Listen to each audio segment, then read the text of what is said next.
une emprise qui fait 50 hectares, hein, qu'on voit bien délimitée ici par la rocade, l'avenue Jean Jaurès, la rue Sully. Et cette emprise, elle a un passé, elle a un historique, on a des réseaux qui étaient dans cette emprise. Alors sans rentrer dans le détail de tout ce qu'on a pu trouver en termes de réseaux, j'en citerai deux principalement. Il y a notamment une canalisation de gaz haute pression qui traversait tout le site.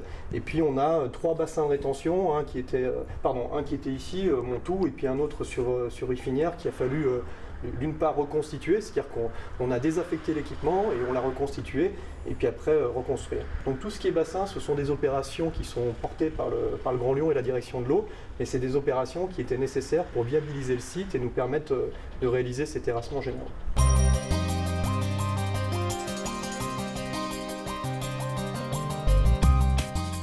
Pour ceux qui ont l'occasion d'aller sur la rocade, donc c'est vraiment à cette hauteur-là. Aujourd'hui, on a l'ensemble de l'accès poids lourd pour tout ce qui est délivré le chantier, donc les toupis de béton, les engins de terrassement, les poids lourds pour l'acheminement des matériaux, du matériel ou les camions, s'opérera par cette rocade. C'est-à-dire qu'il n'y aura aucun accès poids lourd qui sera réalisé à l'intérieur même de la cité, si je peux le dire de cette façon.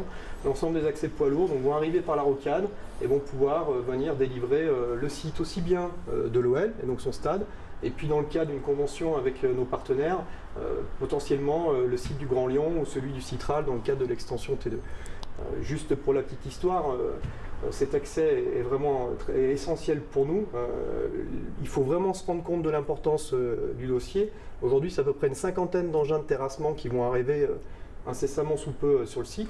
On vient d'ailleurs, peut-être que tu allais me poser la question, de terminer la plateforme. Ces engins, ils font entre 30, 50 et 60 tonnes pièces, donc c'est quand même des gros engins. Hein. Quand tu rapportes ça au poids d'une voiture, ça peut être 20, 30 fois plus. Hein.